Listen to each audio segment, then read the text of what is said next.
You know that feeling when your heart is pounding before a difficult conversation, or when your stomach feels off before something important, or when you cannot sleep even though you are exhausted. That is not a coincidence. That is one signal reaching every system in your body at the same time. Stress is not just a feeling, it is a full body event. And the same mechanism that was designed to save your life is the one that quietly wears it down when it never stops. Let's decode exactly what is happening. Number one, your body goes into emergency mode. The moment your brain detects a threat, a deadline, an argument, a near miss in traffic, it triggers the release of cortisol and adrenaline. Within seconds, your heart beats faster, your blood pressure rises, and your muscles tense up. Blood rushes toward your arms and legs, ready to fight or run. This is one of the most sophisticated survival systems in nature. In a moment of real danger, it is exactly what you need. Here is the part most people miss. Your body cannot tell the difference between a physical threat and a mental one. A stressful email activates the same emergency system as a predator. The scale is different. The mechanism is identical. So every time your stress response fires, your body prepares for something it almost never actually has to do. Number two, your digestion shuts down. During a stress response, your body redirects blood away from your digestive system toward your muscles. Digestion is not a priority when you are preparing to run. This is why stress and stomach problems so often go together.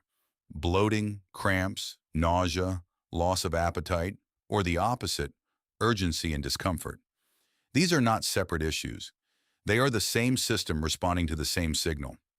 Research has confirmed that chronic stress disrupts the balance of bacteria in the gut, which affects not just digestion, but also mood and immune function. The gut and the brain are in constant communication. When one is under pressure, the other feels it too. This is also why eating a big meal during or right after a stressful moment often sits badly. Your body is simply not in the mode to process it properly. Giving yourself even a few minutes to settle before eating makes a measurable difference to how your body handles the food. Number three, your immune system gets complicated. Short-term stress actually boosts your immune response. Your body mobilizes resources to prepare for potential injury or infection. That is a built-in protective response. But chronic stress does the opposite. When cortisol stays elevated for weeks or months, it suppresses white blood cell production and reduces your ability to fight infection. Research has found that people under chronic stress catch colds more easily, heal more slowly, and respond less effectively to vaccines. The same hormone that protects you in the short term starts to work against you when the short term never ends. Number four, your brain changes how it works. Stress sharpens focus in the short term. That is by design. When cortisol spikes, your brain prioritizes immediate survival over everything else. Reaction time improves, attention narrows. But under chronic stress, that same narrowing becomes a problem. Research has shown that prolonged elevated cortisol reduces activity in the prefrontal cortex, the part of the brain responsible for decision-making, planning, and emotional regulation. At the same time, the threat detection center becomes more active and more sensitive. The result is a brain that is better at detecting danger and worse at thinking clearly about it. This is why chronic stress makes decisions feel harder, patience shorter, and small problems feel disproportionately large. It is not a weakness. It is a brain that has been running its emergency system for too long. One of the most consistent findings in stress research is that physical movement directly lowers cortisol, not because exercise is relaxing, but because it gives the stress response somewhere to go. The body prepared to move, moving completes the cycle. Number five, stress and sleep trap each other. Here is something that changes how most people think about bad sleep. Cortisol is a waking hormone. It peaks in the morning to get you out of bed and drops through the day so that melatonin can rise in the evening.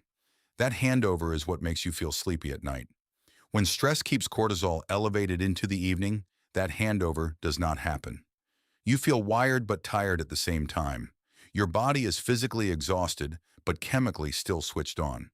And here's the part that surprises most people. Poor sleep then raises cortisol the next morning. More cortisol means a more reactive stress system the next day, which means worse sleep the following night. The two systems lock each other into a cycle that gets harder to break the longer it runs. This is why stress and chronic tiredness so often arrive together and refuse to leave.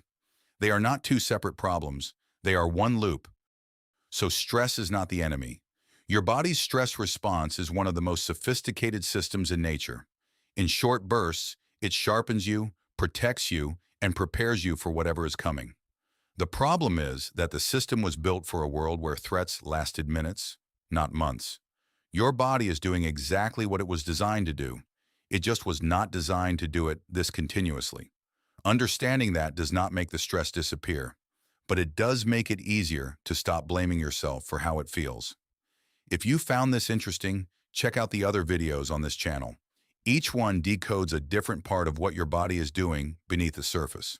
Comment below, which one surprised you most? The digestion shutdown, the immune system flip, or the brain changes?